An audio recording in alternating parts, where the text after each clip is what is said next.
மது போதையில இங்க ஒரு நபர் சாலையில இருந்த பேரிகார்ட பார்த்த உடனே இயம்பை தலைக்கு பேச்சம்பழம் அப்படின்னு நினைச்சிட்டாரு போல. ஏன்னா உடனே அதை தூக்கிட்டு போய் எடைக்கு போடுறதுக்கு முயற்சி பண்ணிருக்காரு. இதனால அங்க பெரும் பரபரப்பு ஏற்பட்டிருக்கு.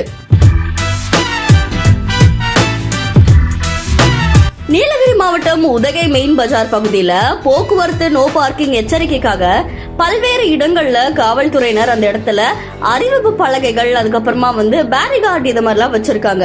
இந்த நிலையில அப்பர் பஜார் பகுதியில வச்சிருந்த பேரிகார்ட அங்க இருந்த மது போதையில வந்த நபர் ஒருத்தர் அசால்ட்டா தூக்கிட்டு போய் பழைய பொருட்கள் எடைக்கு போற இடத்துக்கு தூக்கிட்டு போக ஆரம்பிச்சிருக்காரு. பொதுமக்களுடைய நடமாட்டம் அதிகமா இருக்கிற மார்க்கெட் வழியா ஒரு நபர் இப்படி பேரிகார்ட தூக்கிட்டு போறது அங்க இருக்கிற மக்களுக்கு பெரும் அதிர்ச்சி ஏற்படுத்தியிருக்கு.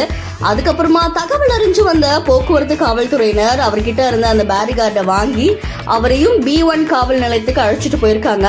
இப்படி மது போதையில தான் என்ன செய்யறோன்னே தெரியாம இந்த நபர் செய்த செயல் பலரையும் அதிர்ச்சிக்குள்ளாக்குறதோட கொஞ்ச நேரம் பரபரப்பையும் ஏற்படுத்தியிருக்கு.